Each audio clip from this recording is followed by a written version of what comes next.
Right MLC కవిత ఆరోపణలను KCR serious గా తీసుకున్నారు. కాసేపట్లో కవితను సస్పెండ్ చేసే అవకాశం ఉంది. ఇప్పటికే కేసీఆర్ తో బీఆర్ఎస్ సీనియర్ నేతల సుదీర్ఘ భేటీ కొనసాగుతుంది. పార్టీ పరువు తీసేలా కవిత వ్యవహరిస్తున్నారని గులాబీ బాస్ దృష్టికి నేతలు తీసుకెళ్లారు. కవిత విషయంలో ఇంకా ఉపేక్షిస్తే పార్టీకి మరింత నష్టమని నేతలు తెలిపారు. కేసీఆర్ ఆదేశాలతో కవితను పార్టీ నుండి బహిష్కరించాలని నిర్ణయం తీసుకున్నారు. కాసేపట్లో అధికారికంగా ప్రకటించే అవకాశం ఉంది.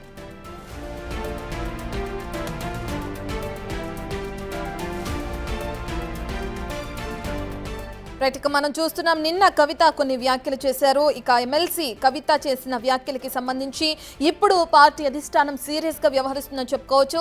హరీష్ రావు, సంతోష్ రావు పై కవిత చేసిన వ్యాఖ్యలపై అధినేత కేసీఆర్ ఇప్పుడు సీరియస్ గా ఉన్నారు. ఇక టీఆర్ఎస్ పార్టీ నుంచి కవితను సస్పెండ్ చేస్తూ కూడా నిర్ణయం తీసుకునే అవకాశం కనిపిస్తుంది. కేసీఆర్ పై అవినీతి మరకలను మాజీ మంత్రి హరీష్ రావు, మాజీ ఎంపీ సంతోష్ రావు వల్లే కలిగాయి, వాళ్లే కారణం అంటూ చెప్పి కూడా కవిత నిన్న వ్యాఖ్యలు చేశారు. నిన్న సాయంత్రం కవిత వ్యాఖ్యలు వల్ల అటు బీఆర్ఎస్ వర్కింగ్ ప్రెసిడెంట్ కేటీఆర్ తో పాటు పార్టీ సీనియర్ నేతలతో అటు కేసీఆర్ భేటీ అయ్యారు.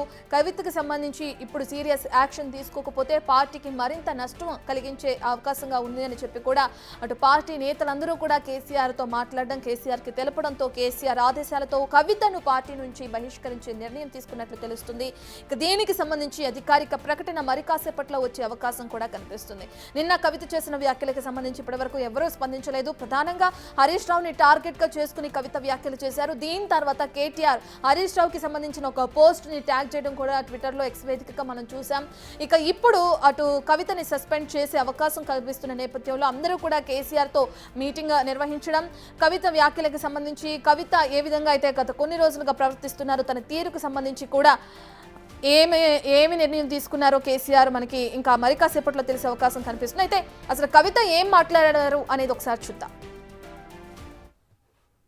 కొంతమంది కేసీఆర్ గారి పక్కన ఉన్నటువంటి వాళ్ళు కేసీఆర్ గారి పేరు చెప్పుకొని అనేక రకాలుగా లబ్ధి పొంది వారు చేసినటువంటి అనేక చెత్త పనుల వల్ల ఇవాళ కేసీఆర్ గారి పేరు బద్నామయ్యే పరిస్థితి వచ్చింది.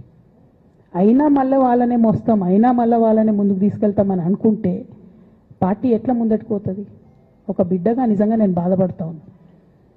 ఇవాళ 5 సంవత్సరాలు ఇరిగేషన్ మంత్రిగా చేసినటువంటి హరీష్ రావు గారిది మేజర్ పాత్ర లేదా దీంట్లో? అందుకే కదా కేసీఆర్ గారు వారిని సెకండ్ టర్మ్లో తప్పించిండ్రు. ఈ మొత్తం కాళేశ్వరం ఎపిసోడ్లో కేసీఆర్ గారికి మరక అంటిందంటే 2-3 వ్యక్తులు కారణం. మాజీ రాజ్యసభ సభ్యుడు ఒకలైతే, హరీష్ రావు గారు ఒకలైతే, మేఘా కృష్ణారెడ్డి గారు ఇంకోటి, మేఘానో బోగానో ఏదో. పూర్తి డీటెయిల్స్ అందించడానికి అసోసియేట్ ఇన్పుట్ ఎడిటర్ నగేష్ అందుబాటులో ఉన్నారు. నగేష్, మనం చూస్తున్నాం కవిత చేసిన వ్యాఖ్యలకి సంబంధించి కేసీఆర్ది ఎక్కడా తప్పు లేదు అని చెప్తూనే పార్టీలో ఉన్న కొంతమందిని టార్గెట్ చేస్తూ చేసిన వ్యాఖ్యలకి బీఆర్ఎస్ ఎటువంటి యాక్షన్ తీసుకునే అవకాశం కనిపిస్తుంది? ఎందుకంటే కేసీఆర్ ముద్దుల కూతురు కవిత పైన నిజంగా సస్పెండ్ వేటు వేసే అవకాశం కనిపిస్తుంది అనుకోవచ్చు. సస్పెన్షన్కు రంగం సిద్ధమైందని చెప్పి బీఆర్ఎస్ నేతల నుంచి మనకు కొన్ని ఇన్పుట్స్ అందుతున్నాయి. అది అధికారికంగా బీఆర్ఎస్ ట్విట్టర్ హ్యాండిల్ నుంచి ప్రకటన చేస్తారా, లేదంటే వ్యక్తిగతంగా బీఆర్ఎస్ పార్టీ నేతలు తెలంగాణ భవన్ నుంచి ప్రకటన చేస్తారనేది కాసేపట్లో తెలిసే అవకాశం కనిపిస్తుంది. మరో గంట టైం అయితే పట్టే అవకాశం ఉందని చెప్పి బీఆర్ఎస్ నేతలైతే కొంతమంది ఆఫ్ ద రికార్డులో మాట్లాడుతున్నారు. కవిత నిన్న ప్రెస్ మీటు సంచలనంగా మారింది. తన సొంత బావ హరీష్ రావు పైనే, మాజీ ఇరిగేషన్ శాఖ మంత్రిగా ఉన్న హరీష్ పైనే బాణం ఎక్కుపెట్టి ఇష్టం వచ్చిన రీతిలో మాట్లాడింది. అవినీతి అనకొండలని చెప్పి ఇద్దరిని అందులో కోడ్ చేసింది. ఒకరు అన్న సంతోష్ రావు అయితే మరొకరు బావ హరీష్ రావు అని. మొత్తానికైతే కుటుంబ పార్టీలో తగాదాలు చాలా దూరం వెళ్ళిపోయాయి. కవిత చేసిన మాటలు ఏవైతే ఉన్నాయి తెలంగాణ రాష్ట్రంలో వివిధ రాజకీయ వర్గాల్లో సంచలనం రేపుతున్నాయి. ఇటు బీజేపీ ఎంపీ అరవింద్తో పాటు సంజయ్, అలాగే లక్ష్మణ్, రామచంద్రరావు లాంటి వ్యక్తులు కూడా లిక్కర్ స్కామ్ నుంచి వచ్చిన కవిత సిబిఐ కేసులో ఉంది, ఎందుకు బాధపడుతుంది అని చెప్పి వాళ్ళు కూడా రకరకాలుగా వ్యాఖ్యానాలు చేస్తున్నారు. మరోవైపు కాంగ్రెస్ నుంచి కూడా మహేష్ కుమార్ గౌడ్తో పాటు చాలామంది సీనియర్ ఎమ్మెల్యేలు కూడా కవితను అలాగే బీఆర్ఎస్ పార్టీని టార్గెట్ చేస్తూ మాట్లాడుతున్న పరిస్థితి. మొత్తానికైతే బీఆర్ఎస్ పార్టీ చక్రబంధంలో ఇరుక్కుందని చెప్పచ్చు. బీఆర్ఎస్ పార్టీ ప్రస్తుతం కవిత పైన ఖచ్చితంగా సస్పెన్షన్ వేటు వేస్తేనే అది సరిదిద్దుకునే అవకాశం కనిపిస్తుంది. ఎందుకంటే కవిత పైన వేటు వేయకుంటే మాత్రం బీఆర్ఎస్ పార్టీ ఇంకా డైలమాలో ఉండే అవకాశం కనిపిస్తుంది. ప్రస్తుతం అయితే హరీష్ రావు ఇండియాలో లేడు. తన కూతురు కాలేజ్ అడ్మిషన్ కోసం కెనడా వెళ్లారు. కెనడాలోని బీఆర్ఎస్ పార్టీ కార్యకర్తలను కలుస్తున్నట్టుగా నిన్న సాయంత్రమే ఎక్స్ వేదికగా చాలా ఫోటోలు బయటకు వచ్చాయి. హరీష్ రావు నుంచి మాత్రం ఏ ఒక్క పాయింట్ కూడా ఇప్పటికైతే బయటకు రాలేదు. కానీ వర్కింగ్ ప్రెసిడెంట్గా ఉన్న కేటీఆర్ తన బావ హరీష్ని 6 అడుగుల బుల్లెట్ అని చెప్పి బీఆర్ఎస్ పార్టీ ట్విట్టర్ హ్యాండిల్లో నిన్న పోస్ట్ చేశారు.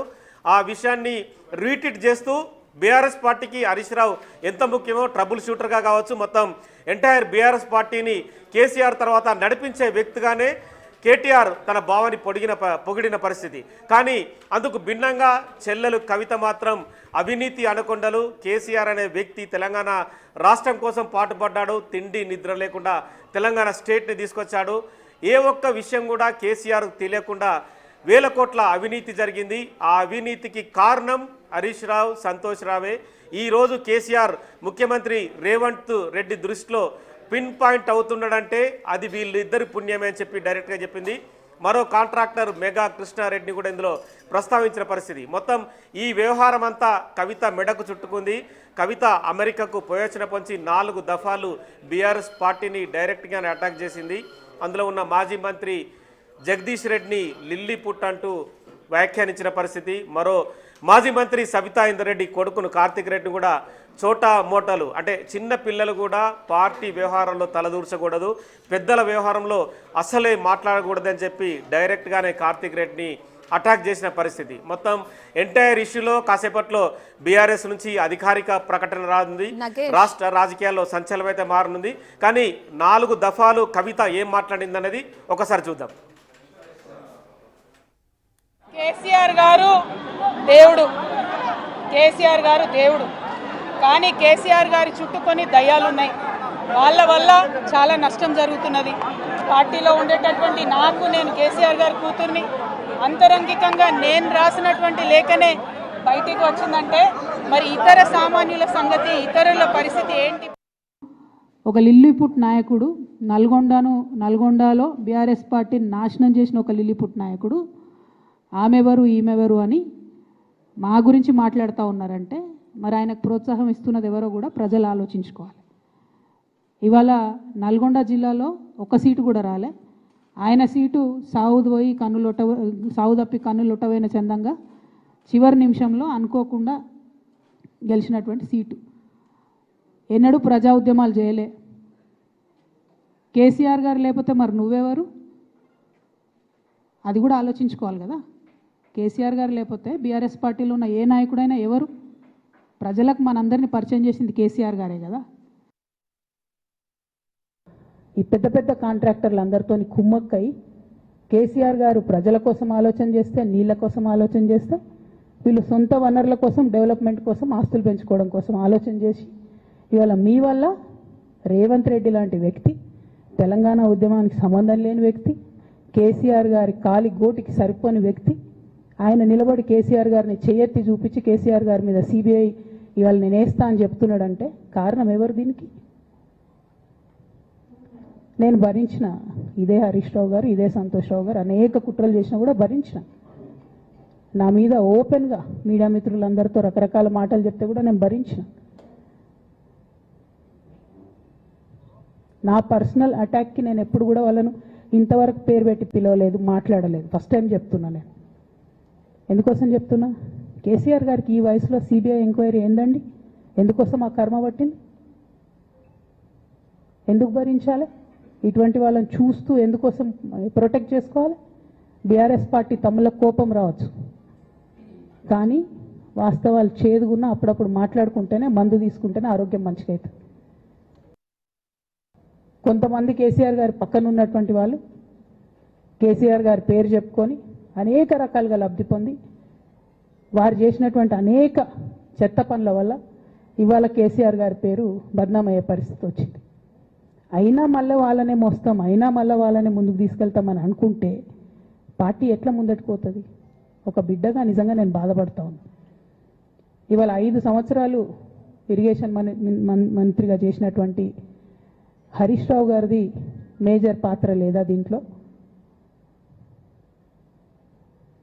అందుకే కదా కేసీఆర్ గారు వారిని సెకండ్ టర్మ్లో తప్పించిండ్రు. ఈ మొత్తం కాళేశ్వరం ఎపిసోడ్లో కేసీఆర్ గారికి మరక అంటిందంటే 2-3 వ్యక్తులు కారణం. మాజీ రాజ్యసభ సభ్యుడు ఒకలైతే, హరీష్ రావు గారు ఒకలైతే, మేఘా కృష్ణారెడ్డి గారు ఇంకోటి, మేఘానో బోగానో ఏదో. రేపటి నుంచి నేను ఛాలెంజ్ చేసి చెప్తున్నా కదా, రేపటి నుంచి ఏం మాట్లాడతారు తెలుసా? ఈ మొత్తం బ్యాచ్లన్నిటికీ సోషల్ మీడియా బ్యాచ్లు ఉన్నాయి, వీళ్ళందరికీ బాగా చాలా చాలా బ్యాచ్లు ఉన్నాయి. వాళ్ళంతా రేపటి నుంచి ఏమంటారు? నన్ను ఒకళ్ళు బీజేపీ ఆపరేట్ చేస్తుంది అంటారు, ఒకళ్ళు కాంగ్రెస్ ఆపరేట్ చేస్తుంది అంటారు, ఒకళ్ళు రేవంత్ రెడ్డి చెప్తే మాట్లాడుతుంది అంటారు, ఇంకోళ్ళు బండి సంజయ్ చెప్తే మాట్లాడుతుంది అంటారు. ఖబర్దార్ బిడ్డ, నేను ఎవరు చెప్తే ఆడేటటువంటి తోలుబొమ్మని కాదు. నాది నాది నాది నాది కేసీఆర్ బ్లడ్, నాది తెలంగాణ బ్లడ్. ఇండిపెండెంట్గా నేను అనుకున్న విషయాన్ని చెప్తున్నాను.